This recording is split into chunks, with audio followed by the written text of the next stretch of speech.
By far, I believe this is the largest candle that's out there. The average candle is about 6.5 ounces. This is 480 ounces. It burns for 3,000 hours. Yes, we do fill this from the bottom to the top in wax.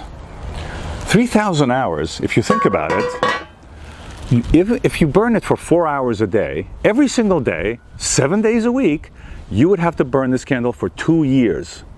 For that reason, I make this available to you in your favorite fragrance from the bottom to the top, or I can make it in layers. Let's say 3 layers, 4 layers, 5 layers, 6 layers, 7 layers, whatever layer, however many layers you would like of your favorite multiple fragrances. The beauty of that is that once from the first layer, which is your favorite fragrance, goes into the second layer, there's a moment of transition, of very unique experience, which is the transition between two fragrances mixing together. And then it goes into the core fragrance of the second layer, and so on.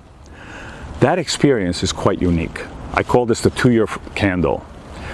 I don't know of any other candle that is this size, this complex, and this also a very important part. We make a lid for this so that when you are not using it, it is a beautiful piece of decoration in the home.